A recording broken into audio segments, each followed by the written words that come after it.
सुप्रभातं नमस्कारः स्वागतम् अत्र भवतां सर्वेषां सप्तमी कक्षायाः संस्कृत रुचिरा पुस्तक पाठने आप सभी का सातवीं कक्षा की संस्कृत रुचिरा पुस्तक के पाठन में स्वागत है। आज हम बात करेंगे सातवीं कक्षा के पाठ विश्व बंधुत्व को लेकर के। विश्व बंधुत्व यानी पूरे विश्व में भाईचारा, यह इस पाठ का शीर्षक है। तो बिना समय गंवाए साक्षात आते हैं पाठ में और पाठ को पढ़ करके समझने का प्रयास करते हैं स्क्रीन के माध्यम से। प्रथमः पाठः विश्वबंधुत्वम्। 10वां पाठ विश्व बंधुत्व। तो विश्व बंधुत्व का मतलब होता है संसार का आपसी भाईचारा। कहता है उत्सवे व्यसने दुर्भिक्षे राष्ट्र विप्लवे दैनंदिन व्यवहारे च यह सहायतां करोति सह बंधुः भवति। उत्सवे, उत्सव माने खुशी का माहौल। तो उत्सवे यानी जब घर में खुशी का माहौल हो।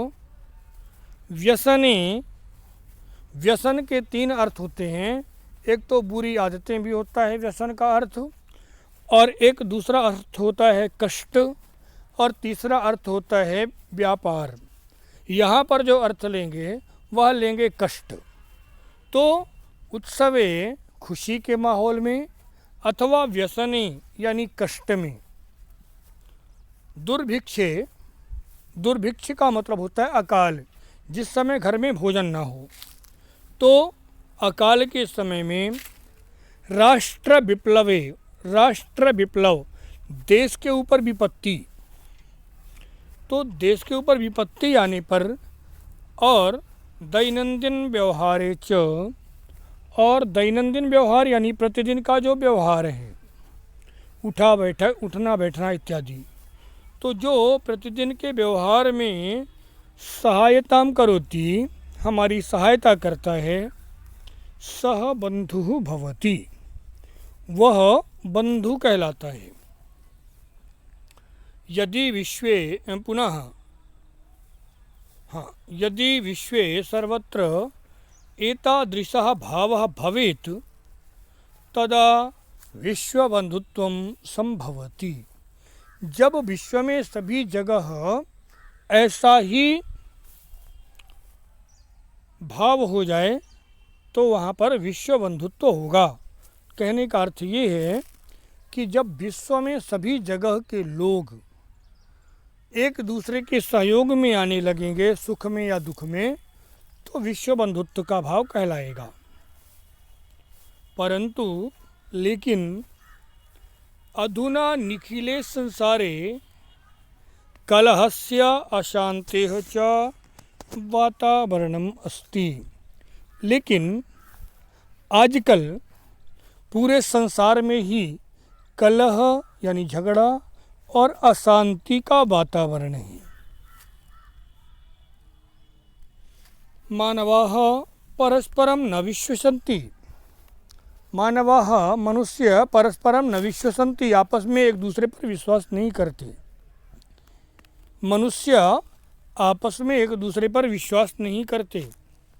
और ते परस्य कष्टम स्वकीयम कष्टम न गणयन्ति। वे दूसरे के कष्ट को अपना कष्ट नहीं समझते हैं। और अपिच, और समर्थाः देशाः असमर्थान् देशान् प्रति उपेक्षा भावं प्रदर्शयन्ति। और जो समर्थ देश हैं, जो शक्तिशाली देश हैं, वह असमर्थ देशों के प्रति यानी जो कमज़ोर देश हैं उनके प्रति उपेक्षा का भाव दिखाते हैं। उपेक्षा का भाव का मतलब ये कि किसी तरह का कोई सम्मान नहीं और उनको बिल्कुल तुच्छ देखते हैं, बिल्कुल ऐसा लगता है कि इनका कोई महत्व ही नहीं है, बिल्कुल महत्वहीन समझते हैं जो शक्तिशाली देश हैं वह कमज़ोर देशों को। पुनः तेषाम् उपरि स्वकीयं प्रभुत्वं स्थापयन्ति, और उनके प्रति यानी उन देशों के प्रति, कमज़ोर देशों के प्रति अपना प्रभुत्व दिखाते हैं, मतलब अपने आप को उनका मालिक समझते हैं।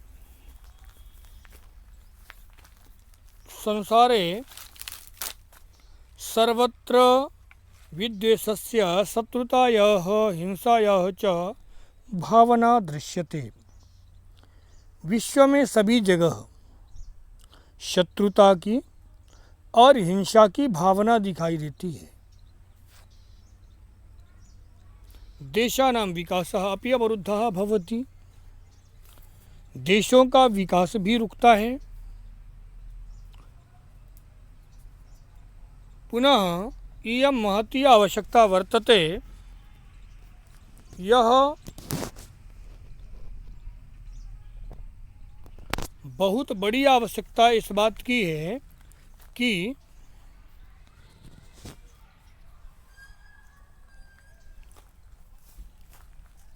एकः देशः अपरेण देशेन सह निर्मलहृदयेन बंधुतायाः व्यवहारं कुर्यात्।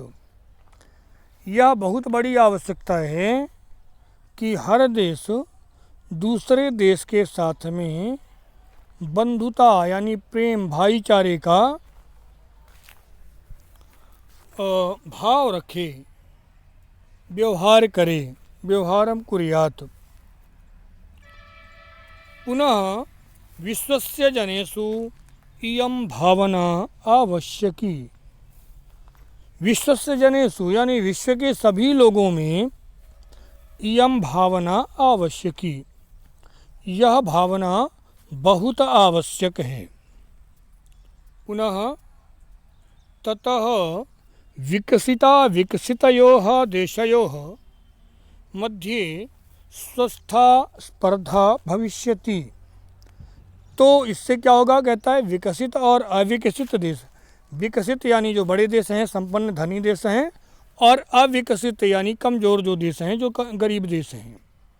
तो इससे क्या होगा, धनी और निर्धन देशों के बीच में स्वस्थ स्पर्धा होगी। स्वस्थ स्पर्धा का मतलब क्या है, सभी आगे बढ़ने का प्रयास करेंगे, कोई किसी को पीछे खींचने का या कोई किसी को गिराने का कोई प्रयास नहीं करेगा। पुनः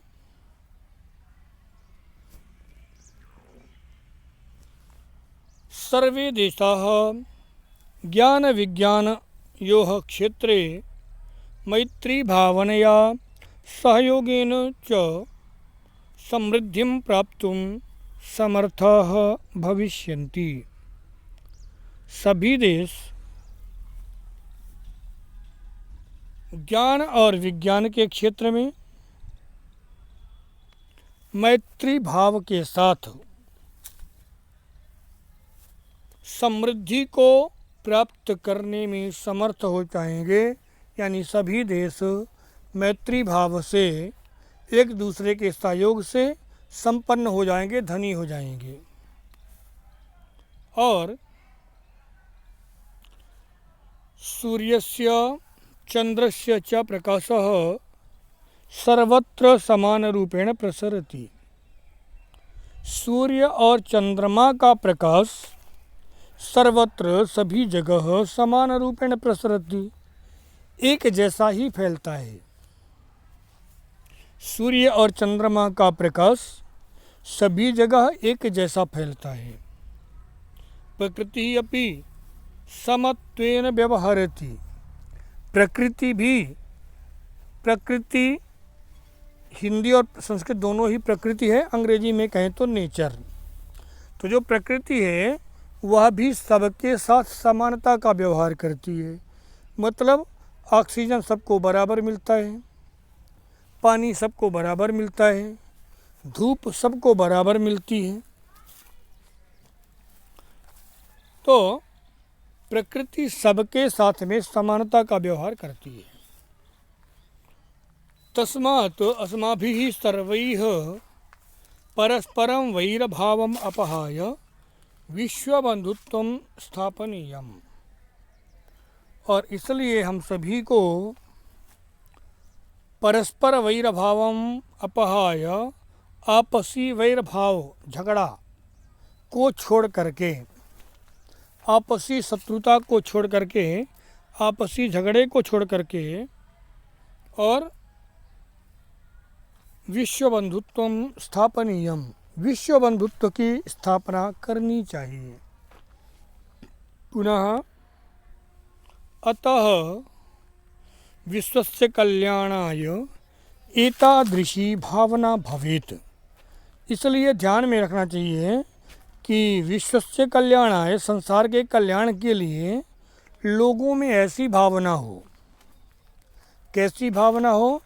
कहता है अयम निजः परो वेति गणना लघुचेतसाम उदारचरिता नान्तु वसुधैव कुटुम्बकम। अयम निजः, यह मेरा है, परो वेति, यह दूसरे का है, गणना लघुचेतसाम, ऐसी गिनती कमज़ोर बुद्धि के लोग करते हैं। लेकिन उदार चरिता नान्तु वसुधैव कुटुम्बकम, जो उदार चरित्र के लोग होते हैं वह पूरी धरती को ही अपना परिवार मानते हैं। तात्पर्य यह कि किसी भी वस्तु पर अपना या परायेपन का भाव नहीं रखना चाहिए। पर इसका मतलब यह भी नहीं है कि यह सब हमारा है तो हम सब अपने घर के अंदर रख लें। सब हमारा है पर सब हमारे हैं, मतलब जितने मनुष्य हैं वह सब हमारे मित्र हैं। तो अगर समझें कि कोई पिता धन कमा करके लाता है तो वह यह पूरा धन मेरा है, मैंने कमाया है और इसलिए मैं किसी को नहीं दूंगा, ऐसा भाव नहीं रखता। वह अपने सभी बच्चों को उसी भाव से भोजन कराता है, पूरे परिवारजनों को उसी प्रकार से भोजन कराता है। तो अपने आप को मुखिया समझ करके और ये माने कि ये सभी मेरे अपने हैं, सभी मेरे अपने भाई हैं, सभी मेरे अपने बच्चे हैं, सभी मेरे अपने परिवार के लोग हैं और इसलिए सबको भोजन मिलना चाहिए। तो यह समझ करके और हमें एक दूसरे के साथ व्यवहार करना चाहिए। आज के पाठ को यहीं समाप्त करते हैं। वदतु संस्कृतम जयतु भारतम। अगले पाठ में यानी अगले वीडियो में हम आएंगे पाठ के अभ्यास पर।